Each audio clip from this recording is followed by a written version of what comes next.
जो 2 मिनट में 5 शब्द बनाएगा वो जीत जाएगा।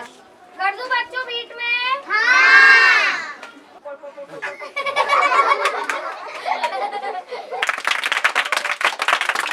बच्चों के लिए खेल और शिक्षा का मेल एक बेहतरीन अनुभव है।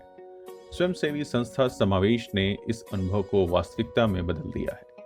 खेल खेल में शिक्षा हासिल कर रहे इन बच्चों के लिए नई चीजें सीखना और पढ़ाई करना रोमांचकारी बन गया है। अब ये बच्चे शालाओं की सीमा से बाहर आकर समुदाय के बीच पढ़ने और पढ़ाने की प्रक्रिया में शामिल हो चुके हैं।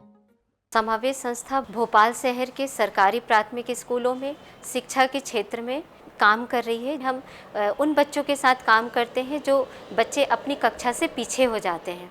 समावेश ने शासकीय शालाओं में एक्टिव एंड अट्रैक्टिव क्लासरूम नामक पहल शुरू की थी, जहां पढ़ाई में पिछड़ गए बच्चों को मजेदार गतिविधियों के जरिए उनकी कक्षा के स्तर तक लाने का प्रयास किया गया था।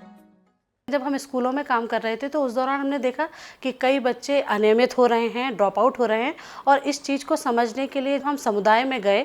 इस दौरान यह देखा गया कि बच्चों के लिए स्कूल से बाहर और उनके घरों में पढ़ाई लिखाई का माहौल न होने से बच्चों की शैक्षणिक प्रगति रुकी रहती है और इसके कारण वो धीरे धीरे स्कूल नहीं जा रहे हैं, और फिर एक समय ऐसा आता है कि बच्चा स्कूल जाना बंद कर देता है और ड्रॉप आउट हो रहा है।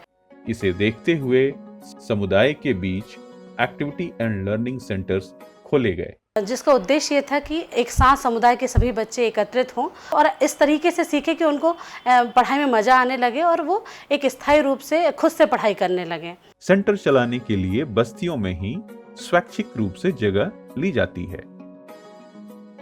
शुरू में इन सेंटर्स का संचालन संस्था द्वारा नियुक्त बाल मित्र करते थे। वहीं की कम्युनिटी की एक लड़की को बाल मित्र को रखा जो कि सेंटर को संचालित करे। जब सेंटर्स की संख्या बढ़ाने की बात आई तो इनको संभालने की जिम्मेदारी छोटे गुरुजी और छोटे उस्तादों को दी गई। पहले हम बच्चे थे, फिर हम लोगों की ट्रेनिंग कोई और दीदी लेती थी, यानी वो हमें सिखाती थी, फिर हम छोटे उस्ताद बने। फिर उसके बाद अब हम लोग यानी बच्चों को आर्ट एंड क्राफ्ट करवाते हैं।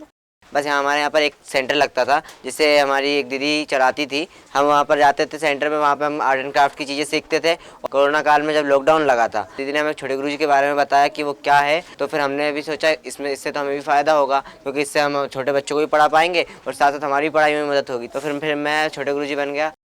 इस योगदान के एवज में छोटे गुरुजी और उस्ताद को स्वयं सीखने तथा ट्रेनिंग देने के लिए कई साधन और तरीके उपलब्ध करवाए जाते हैं। क्राफ्ट, ड्राइंग, ओरिगेमी और पपेट्री जैसी गतिविधियों का संचालन छोटे उस्ताद करते हैं। समय समय पर उनकी ट्रेनिंग के लिए वर्कशॉप का आयोजन करवाया जाता है। मैं छोटे उस्ताद के रूप में बच्चों को है ना कहानी, पोयम और क्राफ्ट करवाती हूँ। छोटे गुरुजी भाषा, गणित और विज्ञान को पुस्तकालय की कहानियों, विज्ञान क्लब की गतिविधियों और वर्कशीट के माध्यम से बच्चों को सिखाते हैं। हम बच्चों के बेसलाइन टेस्ट लेते हैं, जिससे हमें पता चलता है कि बच्चा किस स्तर पे है या उसे क्या पढ़ने में दिक्कत आ रही है। फिर उसके बाद हम उसे वर्कशीट देते हैं और हम उसे जो चीज़ उसे दिक्कत होती है, जिस चीज़ में, हम उसे वो चीज़ सिखाते हैं। भोपाल में अभी तक 20 एक्टिविटी और लर्निंग सेंटर चल रहे हैं। हर सेंटर पर लगभग 10 छोटे गुरुजी और छोटे उस्ताद मिलजुल कर सप्ताह के अलग अलग दिनों की जिम्मेदारियां संभालते हैं। सप्ताह भर की गतिविधियों का संचालन टाइम टेबल बनाकर नियमित रूप से किया जाता है। हम जितने भी छोटे गुरुजी हैं, हम लोगों ने एक टाइम टेबल बनाकर रखा है ताकि ना कोई भी छोटे गुरुजी अपनी पढ़ाई के बीच में डिस्टर्ब ना हो सके। इस प्रोग्राम में एक खास बात यह भी है कि करीब 70% छोटे गुरुजी और उस्ताद लड़कियां हैं। हर छोटे गुरुजी अपने घर के आसपास के 5वीं कक्षा तक के 10 कमजोर बच्चों की पढ़ाई में उनकी मदद करते हैं। हमारी कम्युनिटी में बहुत सारे बच्चे जो ड्रॉप आउट है, जिन्हें हम जानते भी नहीं है। फिर हम लोगों ने दीदी भैया की मदद से उन्हें स्कूल भेजना स्टार्ट किया और साथ ही में हमने हमारी तरह सेंटर से भी जोड़ा। इनमें से कई बच्चे तो सेंटर पर नियमित रूप से आ जाते हैं और जो बच्चे सेंटर नहीं आ पाते उनको छोटे गुरुजी संस्था द्वारा विकसित की गई वर्कशीट घर पर देकर आते हैं। इस प्रक्रिया में समावेश संस्था यह सुनिश्चित करती है कि छोटे गुरुजी और छोटे उस्ताद का अपना सर्वांगीण विकास भी हो। संस्था द्वारा इनके साथ साप्ताहिक रूप से प्रशिक्षण कार्यक्रम आयोजित किया जाता है, जिसमें शैक्षणिक पहलू के अलावा जीवन कौशल, व्यक्तिगत विकास और अच्छा नागरिक होने की समझ विकसित करने पर जोर दिया जाता है। हमारी ये दीदी लोग ट्रेनिंग करती हैं। सबसे पहले हमारी एक दिन पहले ट्रेनिंग होती है, जिससे कि हम सीखते हैंगे। उसके बाद हम दीदी के द्वारा सीखे गए हम बच्चों को सिखाते हैं उस चीज़ को। यहाँ उन्हें प्रभावी ढंग से पढ़ाने के तरीके सिखाए जाते हैं। साथ ही संचार कौशल, नेतृत्वकारी गुण और टीम वर्क को विकसित करने पर भी ध्यान दिया जाता है। पर्यावरण संरक्षण, स्वच्छता और लैंगिक समानता पर भी बातचीत होती है। जब मैं बच्चों को कविताएं कराती हूँ तो मैं उनसे उन कविताओं से जुड़े सवाल भी पूछती हूँ। समय समय पर इनका एक्सपोजर विजिट किसी म्यूजियम या ऐतिहासिक स्थल पर करवाया जाता है। हमारी साइंस की ट्रेनिंग होती है कि तो उससे हमें दीदी लोग घुमाने ले जाती है, फिर हमें उसके बारे में लिखना पड़ता है। इस ट्रेनिंग का नतीजा यह भी हुआ है कि छोटे गुरुजी और उस्ताद अपनी कक्षा में और शाला की गतिविधियों में बढ़ चढ़कर हिस्सा लेते हैं। कई स्कूलों में छोटे गुरुजी की टीम बाल सभा और पुस्तकालय भी नियमित रूप से चलाने लगी है। हम लोग पहले कुछ नहीं कर पाते थे, मैमों को सामने कुछ बोल भी नहीं पाते थे। अब हम मैम से क्वेश्चन भी कर पाते हैं। इन एक्टिविटी सेंटर्स के साथ महिला पालकों को भी जोड़ा गया है, जिनको मातृ समूह का नाम दिया गया है। इन महिलाओं के साथ बच्चों को घर पर पढ़ाने, बच्चों की प्रगति को मॉनिटरिंग करने और अपने स्वास्थ्य की देखभाल को लेकर संवाद किया जाता है। हमें यहाँ आने से अपने बच्चों के लिए पढ़ाने में सहूलियत हो रही है, अपने स्वास्थ्य के बारे में पता चलता है। बच्चों को मतलब किस तरह का पोषण दें, खाना दें, किस तरह का ख्याल रखें, स्वास्थ्य के बारे में बताया है। और उनके साथ साथ हमें अपने स्वास्थ्य का भी ख्याल रखना, ये बताया है मीटिंग में। शाम के पहले खेलते हैं, 7 बजे से 8 बजे तक पढ़ाते हैं मेरे बच्चे। इसमें छोटे गुरुजी एवं छोटे उस्ताद भी अपनी भूमिका निभाते हैं।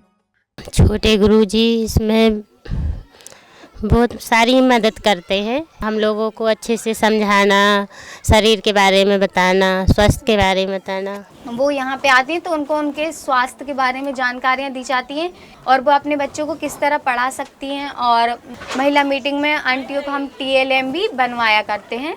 इस पहल में मार्गदर्शन के बाद कई पालकों ने अपने घर में बच्चों की पढ़ाई के लिए एक निश्चित जगह तय की है, जिसे हम स्टडी कॉर्नर कहते हैं।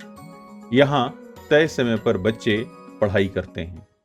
अब तो काफ़ी अच्छे से पढ़ाई करने लगा है मेरा बेटा, जब से संस्था में जाने लगा है, समावेश संस्था में। जो माताएं कम पढ़ी लिखी हैं, उन्हें भी सिखाया जाता है कि रोज बच्चों से बातें करें और पूछें कि आज तुमने स्कूल में क्या सीखा, और बच्चों की पुस्तकों से कहानी पढ़वाकर भी सुने। मेरा बच्चा आता है वहाँ सेंटर से, फिर उसको मैं बताता हूँ कि बेटा पढ़ो, बैठो अच्छे से, क्या क्या बन रहा, क्या क्या पढ़ के आए हो आज तुम, अब बताओ कि दीदी लोग तुमको क्या क्या सिखाई हैं। एक्टिविटी एंड लर्निंग सेंटर्स बस्तियों का एक ऐसा प्लेटफॉर्म है जहाँ समुदाय और युवाओं की मदद से बच्चों के सीखने सिखाने का वातावरण बनता है और उनकी शिक्षा की राह आसान हो जाती है। हमारे जो स्कूल में जितने भी कार्यक्रम होते हैं उसमें हम लोग हमारे सेंटर के ज़्यादातर बच्चे हमारे सेंटर के ही दिखते हैं। जो युवा छोटे गुरुजी और उस्ताद की जिम्मेदारी उठाते हैं, वे अपने सीखने और पढ़ने के कौशल को तो मजबूत बना ही लेते हैं, साथ ही वे एक जिम्मेदार और आत्मविश्वासी नागरिक बनने की राह पर बहुत आगे निकल जाते हैं। समावेश सेंटर से ये सीखा हूँ मैं कि कॉन्फिडेंस, टीम वर्क और सबको सिखाना। अब एक्टिविटी और लर्निंग सेंटर्स की संख्या 20 से बढ़ाकर 40 तक पहुंचाई जा रही है, जिसमें करीब 400 छोटे गुरुजी और उस्ताद सक्रिय रहेंगे। हमने देखा कि स्कूल से बाहर कम्युनिटी में एक पढ़ाई का माहौल बना है और काफ़ी यूथ बच्चे हमारे साथ जुड़ रहे हैं, महिलाएं जुड़ रहे हैं, तो एक समुदाय में एक बेहतर माहौल हम देख पा रहे हैं। एक सीमित स्तर पर तो यह प्रोग्राम शहर में अच्छे नतीजे दे रहा है। हमारे सामने चुनौती यह है कि इस प्रकार के एक्टिविटी एंड लर्निंग सेंटर्स बड़े पैमाने पर कैसे चलाए जाएं, जिसमें कई संस्थाओं और संगठनों के मिले जुले प्रयासों से काम को आगे बढ़ाया जा सके।